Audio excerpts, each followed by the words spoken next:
Dans cette vidéo, on va apprendre à déterminer l'intersection et l'union de deux intervalles. Donc si tu ne sais pas qu'est-ce que c'est un intervalle, il faut d'abord aller voir la vidéo dont le lien je te laisse dans le premier commentaire qui explique qu'est-ce que c'est un intervalle. On a ici l'exemple de l'intervalle fermé 2,8 intersection avec l'intervalle ouvert 5,15. La première des choses, c'est qu'on va représenter les deux intervalles sur la même droite réelle, chacun avec une couleur différente. Donc, par exemple, pour l'intervalle 2,8, on va le faire en rouge et l'intervalle 5,15, on va le faire en vert. Donc, pour le premier intervalle, voilà, c'est de 2 à 8. Après, le deuxième, c'est de 5 à 15. On remarque qu'il y a une partie qui est partagée par les deux. C'est là où on voit les deux couleurs en même temps. Donc, on peut écrire l'intersection des deux intervalles, c'est l'intervalle 5 jusqu'à 8. C'est l'intervalle 5, 8.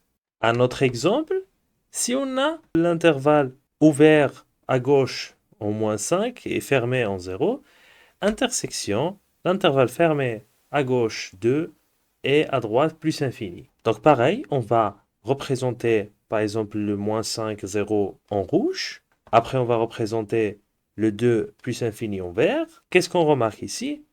Il n'y a pas d'intersection entre les deux. Ça veut dire nos deux couleurs, ils ne se touchent jamais. Donc, il n'y a aucun élément qui appartient à -5, 0 et 2 plus infini. Et donc, tout simplement, cette intersection, c'est l'ensemble vide. Un dernier exemple dans l'intersection, si on a cette fois-ci l'intersection de l'intervalle -5 ouvert 2 fermé, inter 2 fermé plus infini.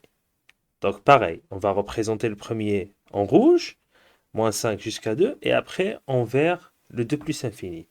Qu'est-ce qu'on remarque ici? Que les deux couleurs, ils ont un seul élément en commun, qui est quoi? C'est le 2. Et d'ailleurs, on peut le voir sur les deux intervalles, on voit que le 2, dans les deux intervalles, c'est fermé du côté de 2. Ça veut dire que le 2, il appartient au premier intervalle et au deuxième intervalle aussi.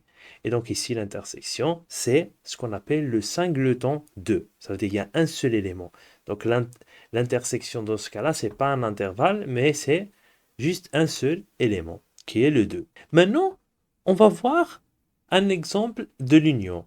Par exemple, si on a l'intervalle ouvert -5, fermé du côté droit 7, union 2, fermé, plus infini. Toujours, on commence par représenter en rouge -5 jusqu'à 7, en vert de 2 jusqu'à l'infini, et donc l'union tout simplement c'est de -5 jusqu'à plus l'infini. Ça veut dire c'est de là où ça commence le coloriage, si tu veux, jusqu'à là où ça finit, ce qui est de côté droit jusqu'à plus l'infini. Donc l'union c'est -5 plus infini, et on n'a qu'à recopier, d'ailleurs, je ne sais pas si tu as remarqué, mais une fois on a fait la représentation, on n'a qu'à recopier l'intervalle tel quel avec les crochets comme ils sont sur la représentation.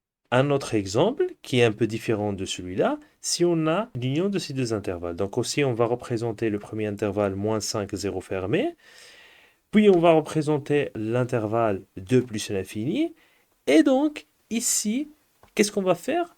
Il ne faut pas faire comme le dernier exemple qu'on vient de voir. C'est-à-dire, on ne va pas faire de -5 jusqu'à plus infini. Parce qu'il y a une partie ici qui n'appartient ni à l'intervalle -5, 0, ni à l'intervalle 2 plus infini. Et donc, tout simplement, cette écriture ne peut pas se simplifier plus. Ça ne peut pas devenir un seul intervalle. Il faut la laisser -5, 0, union 2 plus l'infini. Et puis voilà, ça sera tout. Si tu as compris, partage avec tes amis.